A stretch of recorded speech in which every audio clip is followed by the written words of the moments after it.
Morning. I'm Bill Jensen, and I am thrilled to be here to open up the Digital Transformation Summit. Pre-COVID, during COVID, virtually, and after COVID, what I do is I travel around the world helping organizations translate digital transformation into people transformation. That's what I'd like to talk to you about this morning. What happens after COVID-19? We have all been through a global pandemic. How does that affect the future of work? Well, the World Economic Forum said it best. To deliver on its promise of human betterment, technology needs a cultural and moral compass. We cannot deliver digital transformation without a renewed and reimagined and rethought cultural and moral compass attached to all the technology that we deliver. If I can start with the famous words of Stephen Covey, begin with the end in mind. Everything I'm going to talk about, everything you need to do, that we all need to do, begins with one word: empathy. Our ability to put ourselves in the other person's shoes, to understand their perspective. Currently, that's currently called design thinking, but it has its origins in the humanity of humankind. Being able to understand things from the other person's perspective. That is how you will achieve digital transformation that translates into people transformation. Well, there's two parts I'd like to talk to you about. Things that have been building and building in the future of work before we even hit COVID-19. What happens as the foundation? What has been happening as the foundation for the future of work? New questions, new views, and then we'll go on to how COVID-19 has impacted all of us. This comes from a TED Talk of a couple years ago. How we work will change more in the next 20 years than in all of the past 2,000. Can you imagine that? Can you imagine keeping up with that amount of change? I cannot, and yet we all must. That is what digital transformation is thrusting upon all of us. More change will happen in the next 20 years than in the past 2,000. Think about that. Depending on the amount of technology you and your organization use, that means you will live a lifetime's worth of change within the next year to 3 years. Now, when I presented this slide pre-COVID, executives would scoff at it, say, well, that's never going to happen. And yet, really, think about it. Think about the last year and a half. All of us have experienced a lifetime's worth of change in the past year and a half, and it's not going to stop. It's going to keep going and keep going. We need to consider the future of work in that context. To be more specific, according to the World Economic Forum in 2018, then updated again in the past year, 2025, just a couple years from now, more work will be done by machines than by people. Now, no, that does not mean the robots are coming and they're going to take over our jobs. But what that does mean is chips, the internet, chips in everything, the internet of everything. That does mean algorithms will be our bosses. More and more of us are going to be reporting to and being measured by algorithms than a human. That will be happening over the next couple of years. Now, again, this does not mean the robo-apocalypse and all of us are going to lose our jobs. Matter of fact, those of us at the Digital Forum, Digital Summit, are more likely to keep our jobs and be a better position. But for everyone else, don't think of it as job losses. Think of it in terms of the human impact.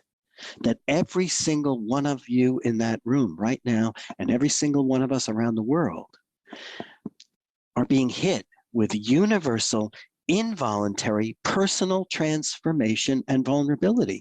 That's what the pandemic did. That's what tomorrow's technologies are going to do to all of us. Now, we need to be real about how we are using our future-based technologies.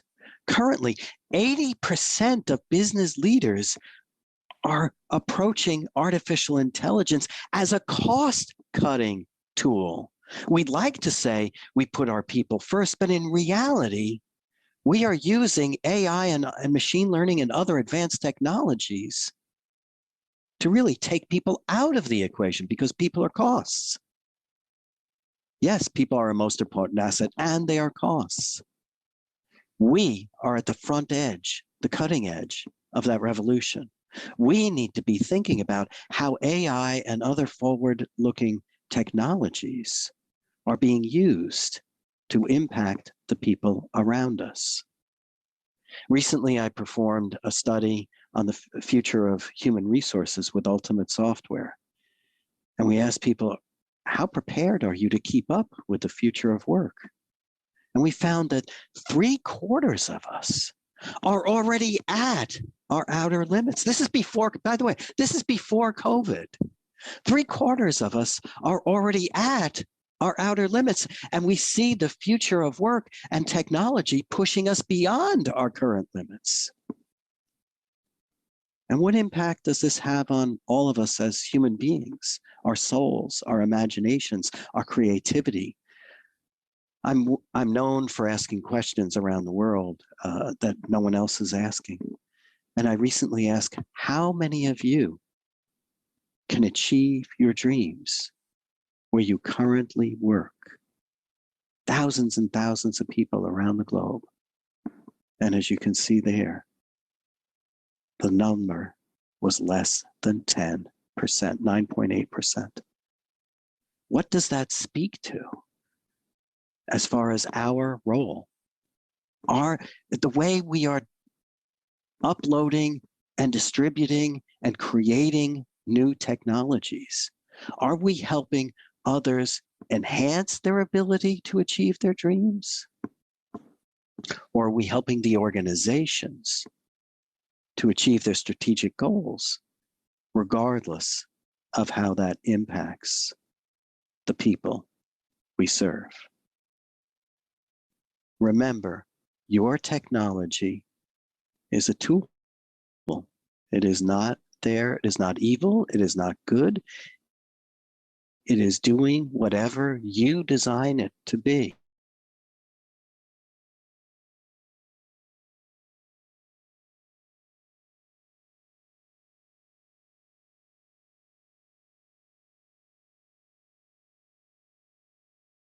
Will your tools not achieve that organization achieve their dream? That's something you need to consider as you build out digital transformations. There's crucial future of work skills that we all need to develop. Do you have these skills? And more importantly, is your digital transformation enhancing everyone's abilities to have these skills? Are you delivering on training and development that increases these skills? The one survive and thrive skill that all of us must have is personal agility, our ability to change rapidly, transform ourselves. Every single one of us has to have that skill. But within our organizations, within our cultures, we also have to create value through creativity. We need to, our tools need to enhance how creative people are. Through empathy, here's that word again, our ability to understand where people are coming from and what they need. How much time do you spend walking in the shoes of the people who's going to use your technology? My very first consulting assignment on my own was for the global beverage company and food and beverage company, PepsiCo.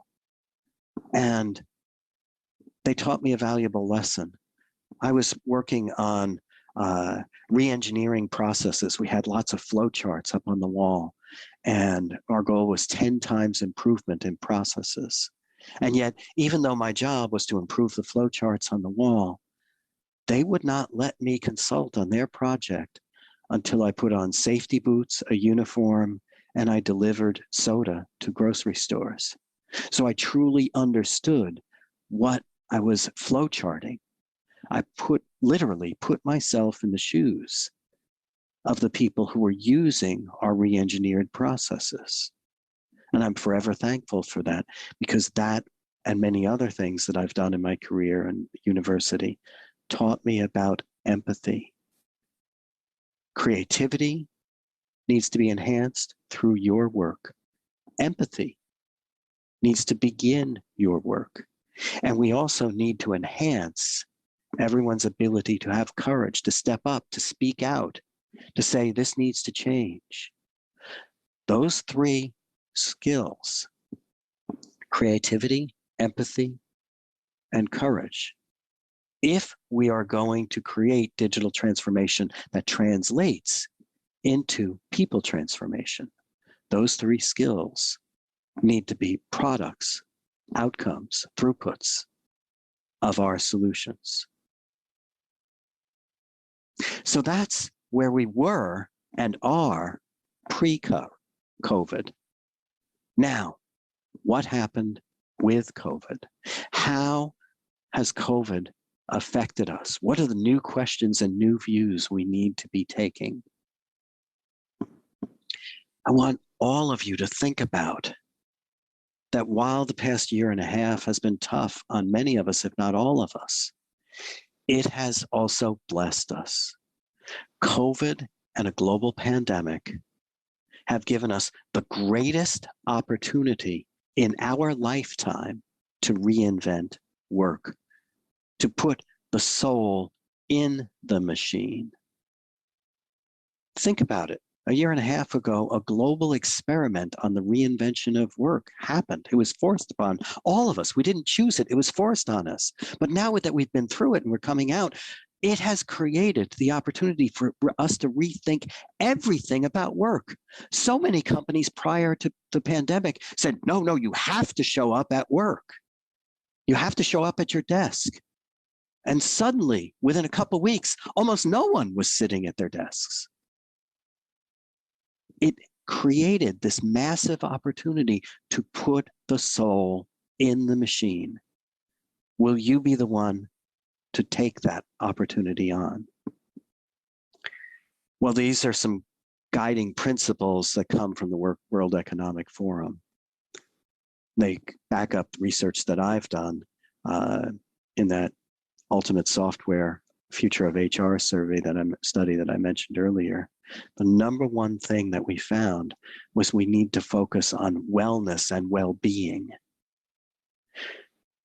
The biggest stressor in most people's lives is keeping up with their work and their paycheck. So post-COVID principles, the very first thing is make sure that you prioritize well-being, people's well-being and wellness into every single thing that you deliver. Then after that, it's redesign work, going back to the greatest opportunity in our lifetime. All work can now be rethought because COVID forced us to rethink it. Your role is to not just digitize old practices, but to reimagine what the future of work will look like and to put that reimagination forward in the redesign of work. And then finally, reimagine the employee experience. Again, all three of these are tied together. Well-being, the need for prioritized well-being comes from the fact that so many of us are stressed out about work. Think about the employee experience. Is it as fun and joyous and rewarding and meaningful as it needs to be? You deliver that through your digital solutions. These are some trends to watch also from the World Economic Forum that go beyond the future of work and specific organizations and what specific executives ask for, but they are there happening in the background that we need to remember. One is that offices are now becoming the new offsites.